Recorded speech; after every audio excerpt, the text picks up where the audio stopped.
Now, the next act coming out here this evening is also dressed like this. It's Georgie Gorman.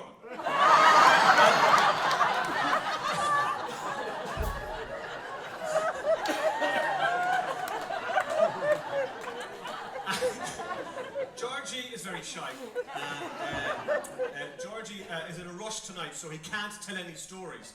But if you ask him nicely, the wimpy could be mentioned again.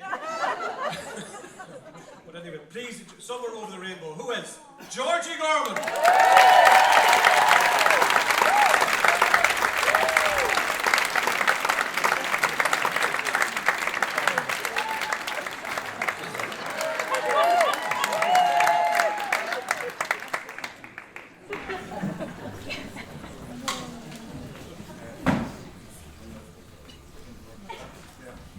Hello folks, how you doing? Toto's just done something on my leg. Thanks, Dorothy. So how's everybody doing tonight? Are you enjoying the show? Isn't it absolutely fantastic? Isn't it? Yes. Usually Dorothy was sitting there that I won't tell a story, but just a small one. This will only take till 12 o'clock, so sit down.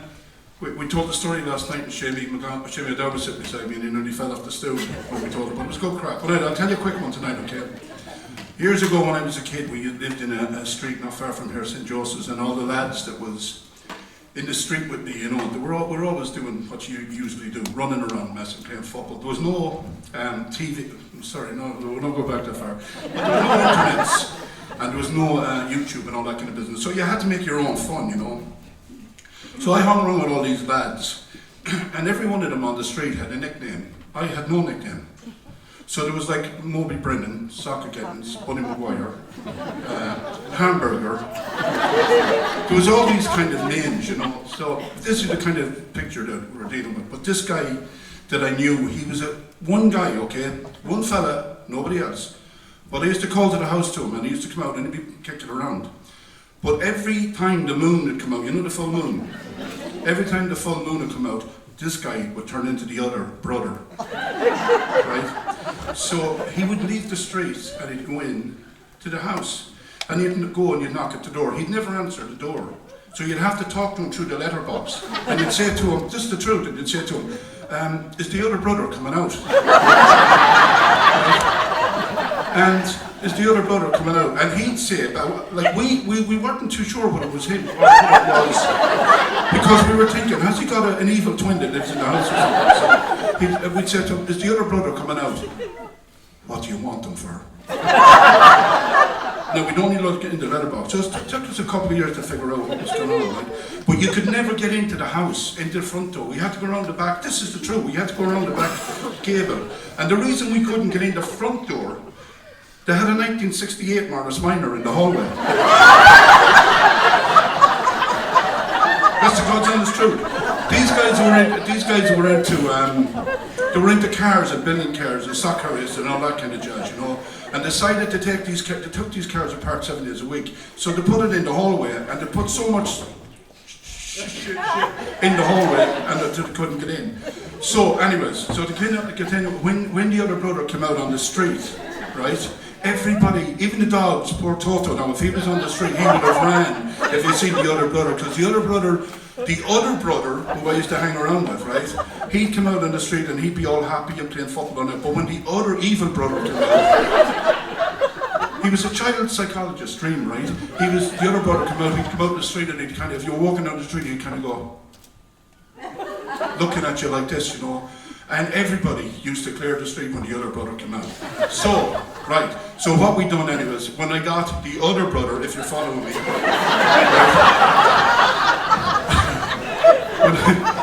when I got the other brother back to, you know, when the moon went back in and I got the other brother, I said to him, right, do you know what we're going to do? My father told me that every now and again, if you look up, you'll see a rainbow. And when you see the rainbow, if you find the end of it, there's money and there's everything and there's all the stuff that you'd ever want, diamonds, ring, gold watches and all this. So we put a plan together to find the end of the rainbow. So this happened and we went out on our bikes to find the end of the rainbow. Never successful, of course, but we used to go up to the top of the college road and look. Now this is the other brother I'm talking about. We used to go up to the top of the college road and look down on Sligo. We'd see the rainbow and we'd get on our bikes. We had no brakes or anything on the bike. So we used to use the back of our heels as a brake, right? So we'd skirt down to wherever it was and we'd be there. But the only thing was we had to bring a basin or a bucket in case we'd get so much money, you know. But that wasn't very successful. So what we told the other kids on the street, if you give us a penny each or 2 pence each, right, we'll tell you where the rainbow is going to be at a certain day and then you'll go get the money. So every kid in the street, 50 of them, you could see them running down the street with basins and buckets. Every day the rainbow would come out, you know. But this day we were waiting around the street and the rainbow came out and they all got to grab their basins and buckets and they ran down the street. And this young fellow looked back at me and he says, Georgie, I said, yeah. He says, if we get all this money, can we keep it? I said, yeah, every halfpenny of it. He said, how many buckets can I take? I said, whatever you want, basins, the whole lot. I said, make sure you have empty pockets because you can empty your pockets as well. And he looked back he looked back at me and he went, thanks a million, Georgie, you're a star. Anyways, this is my other brother, famous Dave. Right? On a moonlit night. So, we hope you enjoy, and here's the orchestra, and Dave and everybody, Kieran on piano, and Tonto Williams on drums, so enjoy yourselves. Thanks, folks.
Wake up when the clouds are falling like me.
But troubles may